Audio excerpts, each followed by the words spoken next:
Originally, All City was meant to be a teenage series, or weekly or monthly program. I was approached by Spank TC5 and by a young woman named, I don't remember her name, but she was known as Snow White.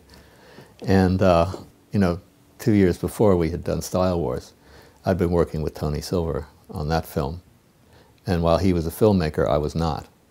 But the whole process of making a film intrigued me, and I thought, let me try.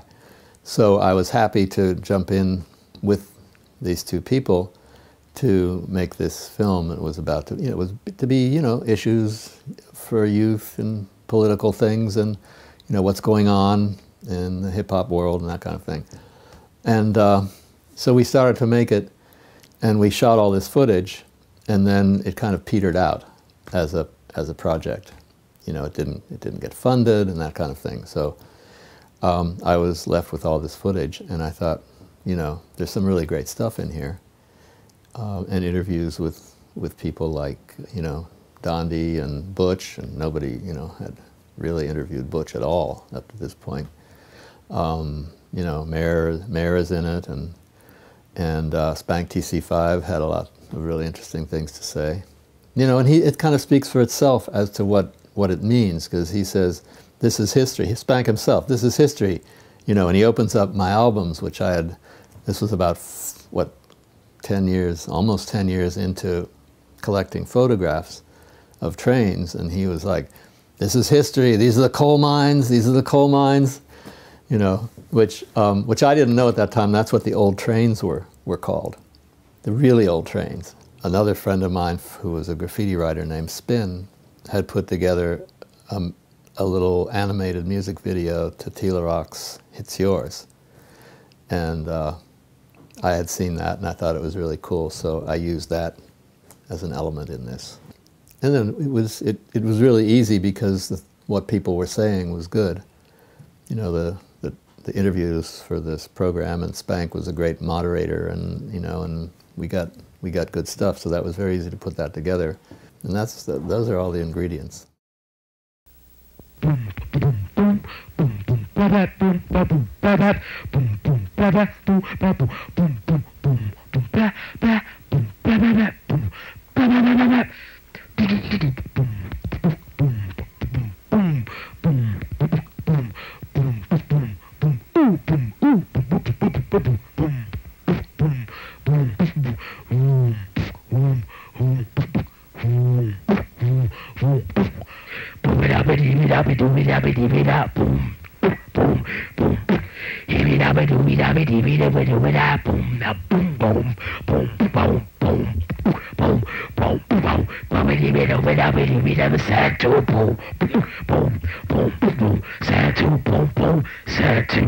Party people in the place to be. New York City is proudly present the new show that's coming on, Hip Hop New York, produced by my man Spank, Henry Chalfant, and Snow White. And we gonna do it something like this: 1 for the highs, 2 for tribulation. The beat is so fresh, so let's give a demonstration.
How you doing? My name is Spank TC5 and I'm introducing my show, Hip Hop New York, and we're live from the Bronx at Fashion Moda.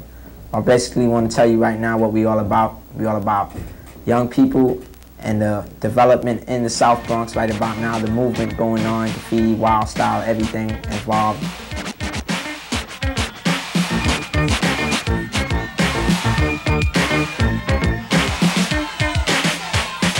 Yes, y'all, and I got to be fresh and rhyming over microphone with the most finesse.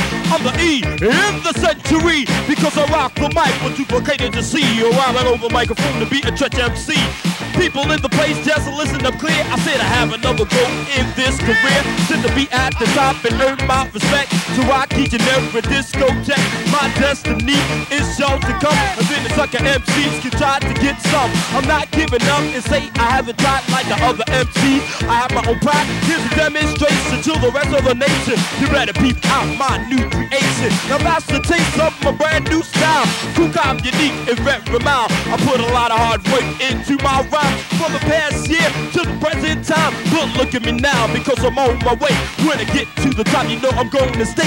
Then you know that the G is the very best. And then I have an edge over all the rest. So just listen to me rhyming. My name is not Simon. Believe it what you say, it's gotta be true. When you hear me over mic, when I've been through other MCs try to take a lot of perfection. When I'm on the microphone, I always hit connection. My rhymes duplicate and other MCs bite on my rhymes so viciously. And when I hit with a heart, I'm right at the start, rapping over microphone, I'm the MC start. Rhyming over mic and I'm a work of art. I'm the king of the chart and I will play my part. I make a little mistakes, but that's no thing. When I come to rock the mic with the music we bring, over others, and not my brothers. Listen to the E to D, I am a real lover. From I got a brother over MIC, rhyming over microphone so viciously. And you won't stop, and you won't stop. And that bot to rock. It's like a fucked up shoes, the holes in your socks. And just listen to the D about ready to rock. I'm on to the break of dawn. I say you won't stop rocking till everybody's gone. Drive master, say my mellow, my man. So won't you rhyming over my and be the backstand. And you don't stop, and you don't say. Just the other day, I was going downtown to see my girl. When I saw her above, he was in a different world. Lying on the ground, all curled up in the bowl of clothes that were full of holes. Like a couple of years back, you look at graffiti and this whole hip-hop culture stuff and people, you know, it wasn't organized the way it's organized now. Now you walk down the street and you see kids, you know, breakdancing like they see it in the movies. You have graffiti in movies, you got breakdancing in movies, you got posters on the trains about breakdancers, you got, I mean, albums of rappers and, I mean, you know, like this whole hip-hop culture, the subculture of the ghettos becomes something big. A lot of people that are watching this show don't know what graffiti, you know, is about. They think graffiti is like a kid vandalizing the subway. The energy coming from this whole hip-hop culture, it's not negative, it's positive. It's helped a lot of kids, you know, from living in the streets and just hanging around and fooling around with drugs, you know, giving them something to do with their time, something good, something constructive. You know, there's a lot of hard work in what we do. Some people look at graffiti very negative, but, you know, really trying to make it positive. We're doing things like canvases and we're doing fashion. You know, we're doing graffiti on clothes and stuff like that. And plus we're really doing a lot of things for our community too. Like, you know, we're painting gates, painting murals around, really beautifying parks and things like that.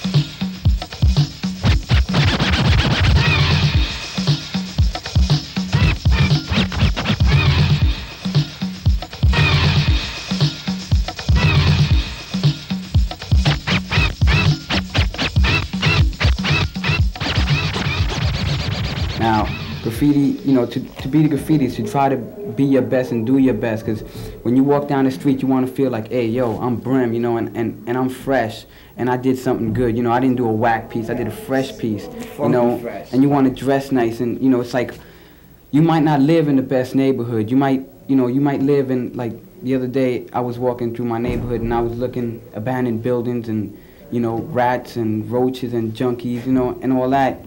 And, you know, you might not live in, you know, the best neighborhood, but if you do something, man, you feel like you right up there with everybody else, man. You feel like, hey, I could do this, and you can't do that, you know. And you have self-respect, you know, self-esteem. And you're number one, you know. And this is what it is, you know, this is what this whole thing is about, man. You know, it's to be number one in the ghetto.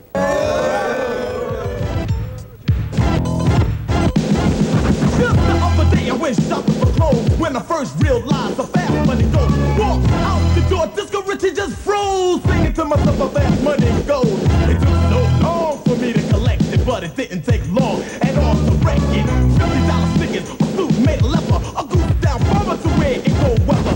Reached in my pocket, couldn't pay so fast, spent all my money to buy fresh things. I just got paid and I got no money. It might sound sad, but it sure ain't funny. Words, yo, be that man. 18 years old, you think you're grown, you told your parents you're ready to leave their home. You met a girl and you had a son. That's where your problem just begun. Didn't know being independent was so tough. Working 2 jobs still ain't bringing enough. The money you save is no longer there, so you told your girl to get on welfare. Got bills to pay, you're in a 2 months back. No cash to put gas in your Cadillac. And now you're sorry for what you done. You don't wanna be a mama, you wanna be a son.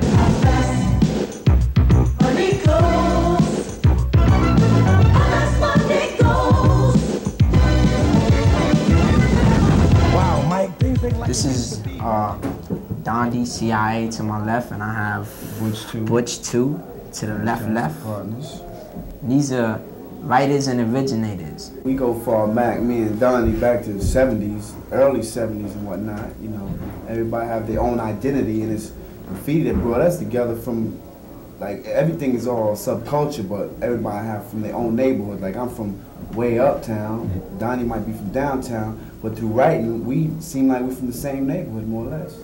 Well, to break that down, you from the boogie down Bronx, and Dondi's from East New York, Brooklyn. So that's a long way apart. So these trains got us all together. I like to say that right here. Trains make it seem like we all off the same block. Yeah. You know, we watch the same line, just one Like, different station or It something. just go all the way to the end, you know. And the number 2 and 5, they go far, boy. So They hit all parts of New York. Word, much people get to check it. Yeah, we did them. Y'all was doing them trains. Y'all made everybody happy. Yeah. Everybody in my block was happy when the train passed by. I'll tell you something about New York City. It generates graffiti artists. Yeah. I mean, from brother to brother. We got I mean, you pass it on to your brother, his cousin passes it on to his cousin. I mean, style is spread all over the city, and that's what makes New York one of the best cities in the world. It has so much style. I just got finished coming back from California, where I was doing fashions there, and graffiti fashions is actually what I was doing out there. And, you know, you can get in things like doing advertisement. You know, I see better things in the future, and, you know, people like you, Spank, is actually, you know, helping promote the art and showing people what it is. And, you know, it's a privilege being on the show and to talk about things that are going on. Thank you. I feel that it's a great art, you know, and it's got a lot of energy behind it. And we are young people just making our future be known, telling it all to you live. That's how it is, and I want to just like go on beyond graffiti into like G2 said, he's doing fashion design. I'm also doing that, having a show this Thursday of fashion design. And other than doing that, you know, I got myself through high school and into a private art college, which is, you know, respectable, very respectable for graffiti artists. Whereas for, you know, I see like some graffiti artists, you know, they got so involved with the negative part of graffiti that they're going nowhere fast. You know, they're not thinking about painting canvas, what they can do with graffiti. You know, just thinking, yeah, crossing out and, you know, doing insides of the train, which is just ridiculous. Graffiti's beyond that. It's all about all this that's in here. Colors, you know, wild style, top to bottoms. Taking it back. That's right. To all the this coal is here. mines. To the coal mines. It's all right here. This is knowledge. Knowledge. This is the book of knowledge. Let it be known, this is the book of knowledge.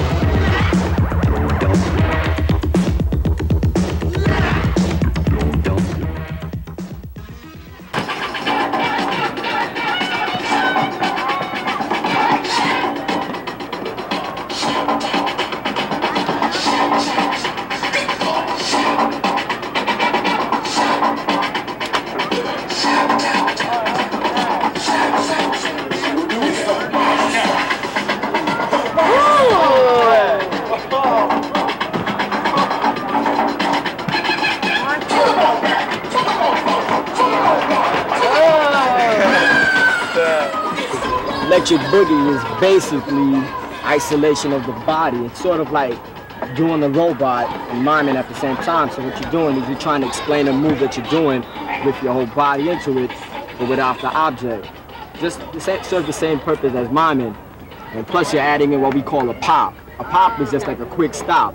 So you have a lot of ways of popping. You can either pop with this, you know, with your muscles. You strain your muscles. You keep them tense and it automatically like stops. Or you can pop with a shoulder. That's called a shoulder pop. So what you're doing is when you throw your shoulder pop, you stop. And it looks just like, you know, you're hitting an object. And then there's a body pop. Now body pop, you use your legs and your body and your arms, and you tense your muscles and it, you know, stop. It's sort of like a robotic, you know, move.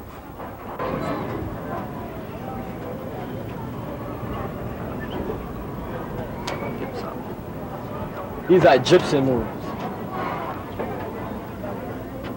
And bring it out. Bring it around that way.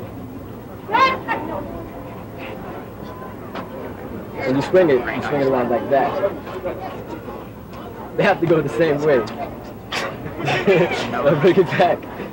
Now they face each other. And you bring it in like this. Switch hands. For each motion you do, you add the pop. That's what electric boogie is all about, popping. Popping started in California as the robot, and they added more into it. And out there it was called a pop, but when it got to New York, we called it electric boogie because we add more motion to it, and we move our whole body at the same time. You know, so that's how we got his name out here. Sort of like an electrical current going through your body. Like a move you might have seen me do when I take a light bulb out, I stick my finger in it, and all of a sudden I start shaking.